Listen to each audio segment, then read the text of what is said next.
Sebelum menjelaskan materi, saya akan memperkenalkan anggota kelompok 3 yang beranggotakan saya sendiri, Arsela Aulia dengan NIM 43040200090. Saya Arina Sofia Amawi dengan NIM 43040200091. Saya Salwari Kadek Laisi dengan NIM 43040200092. Saya Ulfa Aziza dengan NIM 43040200093.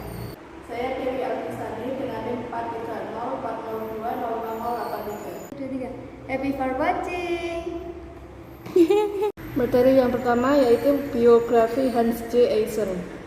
Hans Jürgen Eising lahir di Berlin, Jerman pada tanggal 4 Maret 1916. Eising dalam mengembangkan keilmuannya banyak terlibat dalam dunia pendidikan dan juga terlibat dalam berbagai penelitian seperti penelitian psikologi di Rumah Sakit Darurat Mill Hill, London.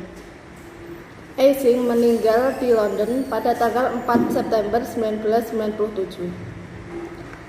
Selanjutnya yakni kepribadian menurut Eising, yakni pola tindakan aktual atau potensial organisme yang ditentukan oleh hereditas dan lingkungan. Untuk pembahasan selanjutnya yaitu hierarki faktor-faktor kepribadian menurut Hans J. Eising. Kepribadian sebagai organisasi tingkah laku oleh Hans J. Eising ini dipandang memiliki 4 tingkat hierarkis dari hierarkis yang tinggi ke hierarkis yang rendah.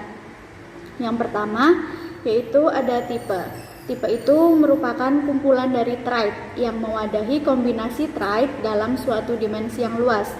Selanjutnya ada trait. Trait yaitu kumpulan kecenderungan kegiatan, koleksi respon yang saling berkaitan atau mempunyai persamaan tertentu. Selanjutnya ada habit. Habit yaitu kumpulan respon spesifik atau pikiran yang muncul kembali untuk merespon kejadian yang mirip. Lalu untuk hierarki yang paling rendah yaitu respon spesifik, yaitu tingkah laku yang secara aktual dapat diamati yang berfungsi sebagai respon terhadap suatu kejadian. Di dalam 3 dimensi kepribadian, menurut Eising terdapat 3 faktor. Yang pertama ada faktor ekstraversi atau faktor E, kemudian ada faktor psikotisme atau faktor P, dan ada faktor neurotisme atau faktor N. Nah, dari 3 faktor tadi itu memiliki ciri-ciri yang biasanya terdapat pada mereka yang memiliki sifat atau biologis genetik dari faktor tersebut. Nah, yang pertama ada ekstraversi, itu biasanya memiliki sifat yang sosialis, lincah, aktif, dan pemberani. Kemudian psikotisme itu biasanya memiliki sifat cemas, terus sering merasa bersalah, memiliki sifat rendah diri, dan pemalu.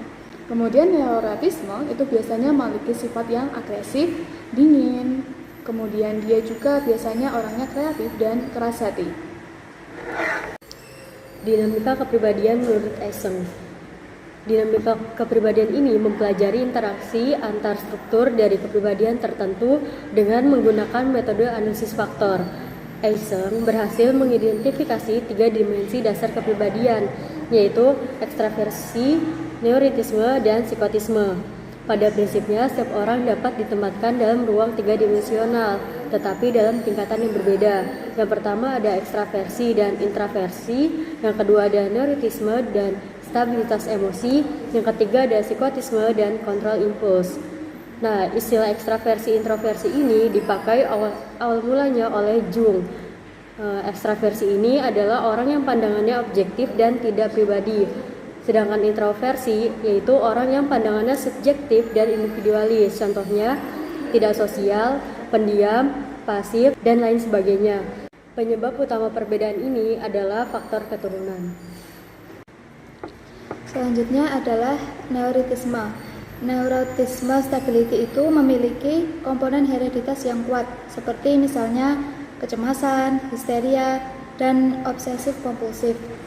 Dasar biologis dari neurotisme adalah kepekaan reaksi sistem syaraf otonom atau ANS, singkatan dari Automatic Nervous Reactivity. Nah, orang yang kepekaan ANS-nya tinggi pada kondisi yang wajar sekalipun itu sudah merespon secara emosional sehingga mudah mengembangkan gangguan neurotik atau kecemasan. Selanjutnya Poin yang selanjutnya yaitu psikotisme. Psikotisme itu ketika orang yang skor psikotismenya tinggi memiliki sifat yang agresif, dingin, egosentrik, impulsif, antisosial, kreatif, dan juga keras hati. Nah, sebaliknya, jika orang yang skor psikotismenya itu rendah memiliki trait yang baik seperti rendah hati, hangat, penuh perhatian, akrab, tenang, dan sangat dapat membaur dalam sosial, juga empatiknya yang tinggi. Nah, secara keseluruhan dari 3 dimensi kepribadian itu ada 75% bersifat herediter dan sisanya 25% yang menjadi fungsi lingkungan.